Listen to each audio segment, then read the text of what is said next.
हमारे video मसीहियों Christians को यह समझाने और बताने के लिए बनाए जाते हैं कि प्रभु यीशु मसीह का दूसरा आगमन निकट है और एक मसीही व्यक्ति को अपना जीवन बाइबल के अनुसार कैसे बिताना है। ये उन लोगों के लिए भी हैं जो सच्चे परमेश्वर को खोज रहे हैं। किसी व्यक्ति या धर्म की आलोचना करना हमारा उद्देश्य नहीं है। आज के समय में बहुत सारे लोगों के जीवन में बहुत सारी चिंताएं होती हैं, जिसके वजह से उनके मन में एक डर उत्पन्न हो जाता है और वो अपने चिंताओं के कारण परेशान रहते हैं। क्या आपके साथ भी ऐसा होता है कि आप बहुत सारी चीज़ों को लेकर चिंता कर रहे हैं और इस वजह से आपके मन में एक डर उत्पन्न हो रहा है? आप समझ नहीं पा रहे हो कि आपको क्या करना चाहिए, किस तरह से इस डर से निकलना है, कैसे आपके अंदर जो चिंता है, आपके मन में जो चिंताएं चल रही हैं, उससे कैसे आपको छुटकारा पाना है? क्या आपके मन में जो चिंता उसको लेकर आप सो नहीं पाते हैं? हमेशा कुछ ना कुछ आपके मन में चलता रहता है। अपने भविष्य को लेकर, अपने परिवार के भविष्य को लेकर आपके अंदर एक डर पैदा हो गया है, आपके अंदर एक डर बन गया है।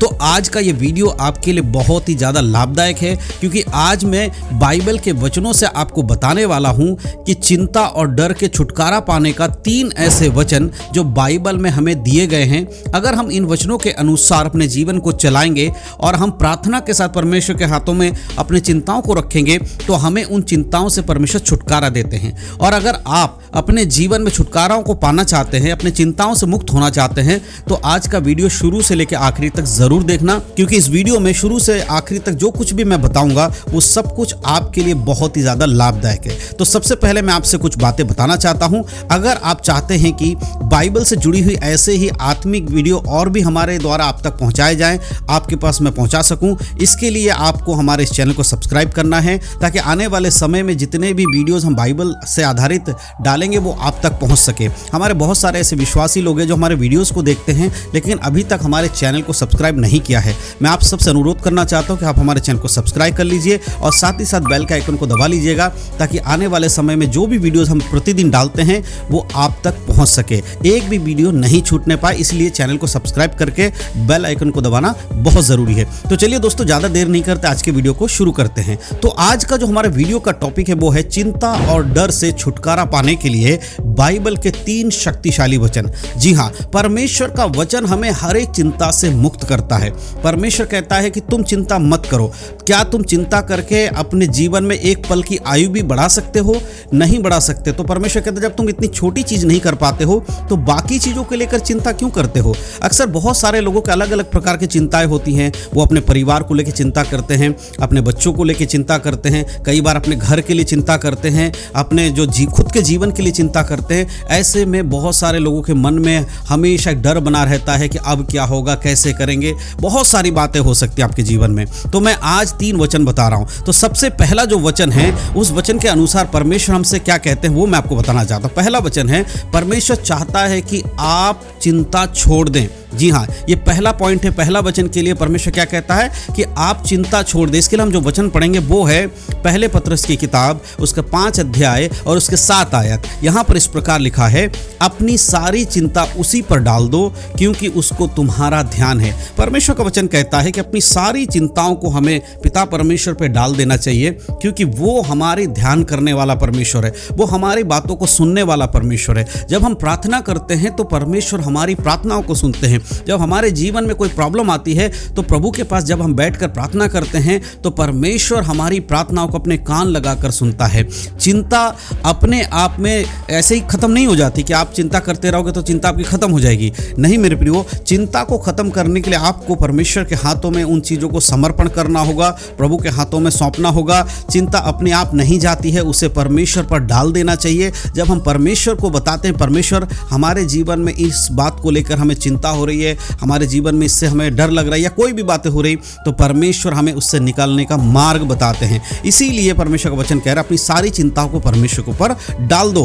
परमेश्वर क्या करता है? परमेश्वर हमसे दूर नहीं है, वह हमारी परिस्थिति और हमारी स्थिति को जानने वाला परमेश्वर है। जब हमारी चिंताओं के कारण हमें डर लगता है, हमारे अंदर कोई भय आ जाता है, ऐसे में प्रभु हमें संभालता है, वो हमें अपने हाथों में लेकर चलाता है। इसलिए मेरे प्रियो, जो भी जीवन में आपकी चिंता चिंताएं हैं, आप जिन चीज़ों से जूझ रहे हैं, आप बहुत जगह अपने लोगों से मदद मांगा, बहुत कोशिश कर लिया, नहीं हो रहा, तो एक बार प्रभु के हाथों में अपनी सारी चिंताओं को डाल दीजिए। अगर आप प्रभु पर विश्वास करते हैं तो इस वचन के अनुसार परमेश्वर आपकी चिंताओं को ज़रूर दूर करेंगे। अब हम दूसरे वचन की बात करेंगे, और उस दूसरे वचन में परमेश्वर हमसे क्या बातचीत करना चाहते हैं, वो है परमेश्वर की शांति डर से बड़ी है। जी हाँ, दूसरा नंबर क्या है?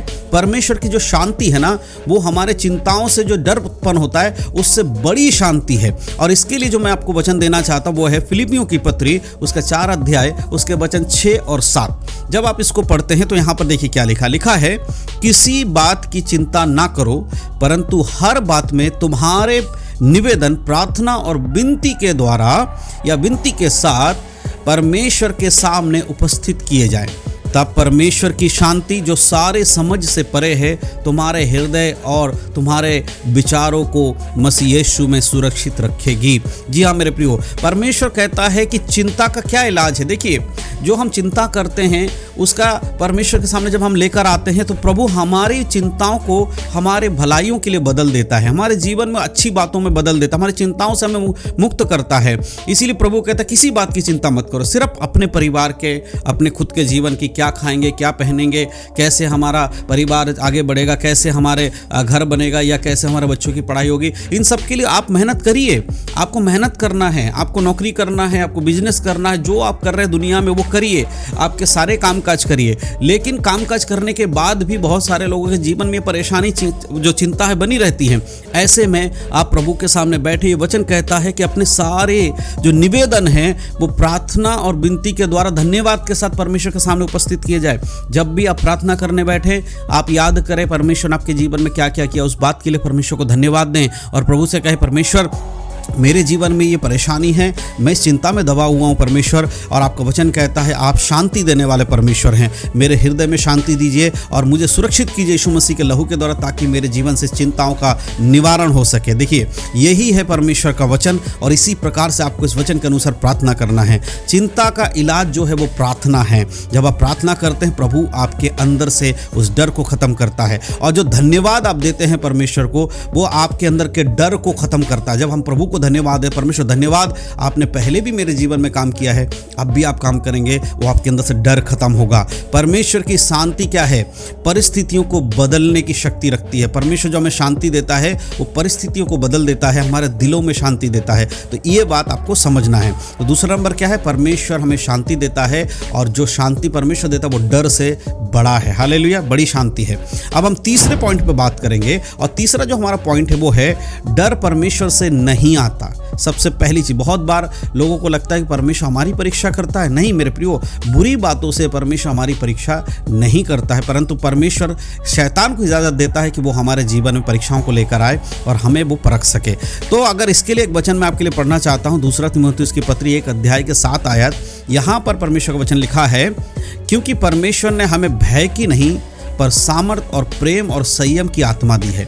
हमें डरने की जरूरत नहीं है। हम बाइबल में जब पढ़ते हैं हमें पता है कि शैतान विश्वासियों को परखता है। शैतान जाकर हमारे जीवन में क्या करता है? कठिनाइयों को लेकर आता है, चिंताओं को लेकर आता है, दुखों को लेकर आता है, बीमारियों को लेकर आता है, कलेशों को लेकर आता है, परिवार में दिक्कतों को लेकर आता है, ताकि हम क्या हैं, यीशु मसीह पर विश्वास करना छोड़ दें। लेकिन परमेश्वर क्या कहता है? मैंने तुम्हें जो आत्मा दिया, पवित्र आत्मा, वो डर की आत्मा नहीं है, वो तुम्हारे अंदर संयम की, प्रेम की आत्मा है, जो तुम्हें ढांढस देगा। तो जब हमारे जीवन में शैतान परीक्षाओं को लेकर आता है, इस वचन के अनुसार हमें याद रखना है कि जो आत्मा हमें दिया गया है, उद्धार पाने के बाद जो हमने विश्वास पाया है, उसमें डर नहीं होना चाहिए। हमें पता हमारा पिता परमेश्वर हमारे लिए मार्ग खोलेगा, यीशु मसीह हमारे लिए मार्ग खोलेंगे। ये सोचकर आपको आगे बढ़ना है, डरना नहीं है। लगातार डर में रहना परमेश्वर की योजना आपके जीवन में नहीं है। प्रभु नहीं चाहते कि आप डरते रहें। प्रभु चाहते हैं उस डर का सामना करें, उस डर को अपने जीवन से भगाएं। विश्वास हमें हिम्मत देता है। जब आप विश्वास करते हैं कि यीशु मसीह आपके कारण मारे गए, आपके पापों के कारण उनको क्रूस पर मारा गया, इसलिए आप विश्वास करते हैं जब उस पर, तो वो छुटकारा आपको मिलता है। परमेश्वर हमें कमज़ोर नहीं बनाते हैं, परंतु हमें मजबूत करते हैं। जब हम परीक्षा में पढ़ते हैं, हम प्रार्थना करते हैं, हम मजबूत हो जाते हैं। तो 3 बातें हैं जो आपको समझनी है। पहली बात क्या है, परमेश्वर चाहता है कि हम चिंता छोड़ दें, अपनी सारी चिंताओं को हम परमेश्वर पे डाल दें। दूसरी बात हमने सीखा, परमेश्वर ने हमें शांति दिया है और शांति डर से बड़ी होती है, ठीक है। तीसरा हमने बात सीखा है कि डर परमेश्वर की ओर से नहीं आता है, शैतान हमारे अंदर डर पैदा करता है और परमेश्वर हमारे अंदर जो सामर्थ और संयम की आत्मा को डालकर हमें बचाता है। तो ये बातें हैं जो आपको समझना है। अगर आप चिंता या डर में जूझ रहे हैं तो आज इन वचनों को बार बार पढ़ें और प्रार्थना करें। प्रार्थना में बोल बोल कर आप पढ़ें और परमेश्वर की शांति को अपने जीवन में काम करने दें। याद रखिए, डर स्थायी नहीं है, ठीक है। परमेश्वर की जो उपस्थिति हमारे जीवन में है वो स्थायी है। डर हमेशा नहीं रहेगा, लेकिन परमेश्वर हमारे जीवन में हमेशा रहेगा। इस बात को ज़रूर आप अपने जीवन में लागू करें। और एक चीज़ मैं आपको बता देना चाहता हूँ, क्या चिंता और डर आपके अंदर परेशान कर रहा है? तो इस वीडियो में बताए गए 3 जो बाइबल के शक्तिशाली वचन मैंने आपको सिखाए हैं, जो मैंने आपको परमेश्वर के भरोसा रखना आपको सिखाया, हिम्मत बढ़ाना आपको सिखाए, इन वचनों को आप ज़रूर दूसरों को भी बताइए। जो लोग ऐसे परिस्थिति में, उनको भी ज़रूर वीडियो को शेयर करिएगा ताकि परमेश्वर उनके जीवन में भी कार्य करे। तो इन सब बातों के द्वारा परमेश्वर आप सबको आशीष दे। यीशु मसीह के नाम में सभी को जय मसीह की। God bless you.